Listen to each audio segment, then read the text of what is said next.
2024-25 ရာသီ Premier League တစ်နှစ်တာအကောင်းဆုံးကစားသမား9ယောက်အားလုံးပဲမင်္ဂလာပါဒီနေ့မှာတော့2024-25 ရာသီ Premier League တစ်နှစ်တာအကောင်းဆုံးကစားသမား9ယောက်ကိုပေါ်ပြပေးခြင်းပါနံပါတ်5 Morgan Gill-White Nottingham Forest ကွင်းလင်ကစားသမား Morgan Gill-White ဟာဒီရာသီ Forest တို့အတွက်အဓိကရေးပါခဲ့တဲ့ကစားသမားဖြစ်ပြီး3ဂိုး9ဂိုးနဲ့ဂိုးဖန်တီးမှု10ကြိမ်ထိလည်းပြုလုပ်ပေးနိုင်ခဲ့ပါတယ်ဒါပြင်သူဟာအပိုင်ခွင့်ရေးဖန်တီးမှုအချိန်90ထိလည်းပြုလုပ်ပေးနိုင်ခဲ့ပြီးဒီရာသီ Forest တို့ကိုနှစ်30အတွင်းပထမဆုံးဥရောပဝင်ခွင့်ပြန်လည်ရရှိအောင်အကောင်းဆုံးဦးဆောင်ပေးနိုင်ခဲ့ပါတယ်နံပါတ်4 Alexander Isakဟာဒီရာသီနယူကာဆယ်တို့အတွက်3ဂိုး23ဂိုးနဲ့ဂိုးဖန်တီးမှု6ကြိမ်ထိပြုလုပ်ပေးခဲ့ပြီးချန်ပီယံလိဝင်ခွင့်ရအောင်မှာကူညီပေးနိုင်ခဲ့တာပါIsakဟာဒီရာသီ Premier League 3ဂိုးအများဆုံးကစားသမားစီးရဲမှာလည်းဒုတိယနေရာကရပ်တည်နိုင်ခဲ့ပြီးလီဗာပူးအသင်းကိုအနိုင်ယူရယူနိုင်ခဲ့တဲ့ခါရာဘောင်ဖလားဖိုင်နယ်ပွဲစဉ်မှာလည်းနယူကာဆယ်တို့အတွက်အနိုင်တေချာစေမဲ့3ဂိုးကိုသွင်းယူပေးနိုင်ခဲ့ပါတယ်နံပါတ်3 Bryan Mbeumoကင်မရွန်တိုက်စစ်ကစားသမား Bryan Mbeumoဟာဒီရာသီ Brentford အသင်းအတွက်ထူးရှယ်ခြေစမ်းပြခဲ့ပြီး3ဂိုး20နဲ့ဖန်တီးမှု10ကြိမ်ဂိုးပါဝင်ပတ်သက်မှု28ကြိမ်ထိစွမ်းဆောင်နိုင်ခဲ့ပါတယ်ဒါ့အပြင်အပိုင်ခွင့်ရေးဖန်တီးမှုမှာလည်း69ရာခိုင်နှုန်းထိရှိခဲ့ပြီး Brentford အသင်းအတွက်ဒီရာသီအဓိက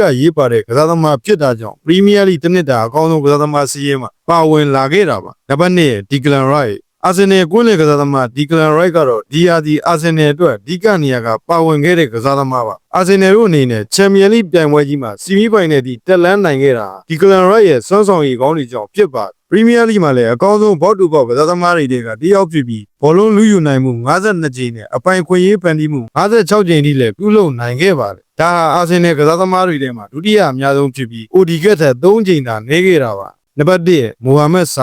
Salahကတော့ဒီရာသီချွန်းချက်မရှိပရီးမီးယားလိရဲ့အကောင်းဆုံးကစားသမားပါလီဗာပူးတို့ရဲ့ပရီးမီးယားလိချန်ပီယံလမ်းကြောင်းမှာအကောင်းဆုံးဦးဆောင်ခဲ့တဲ့သူဖြစ်ပြီးဒီရာသီလီဗာပူးတို့အတွက်29ဂိုးသွင်းယူကဂိုးဖန်တီးမှု18ကြိမ်နဲ့ဂိုးပါဝင်ပတ်သက်မှု48ကြိမ်ထိရှိခဲ့ပါတယ်ပရီးမီးယားလိရှီဗနက်စုကိုလည်းရယူနိုင်ခဲ့ပြီးဒီရာသီပရီးမီးယားလိတစ်နှစ်တာအကောင်းဆုံးကစားသမားစီးရင်မှာထိပ်ဆုံးကရပ်တည်နေခဲ့တာပါ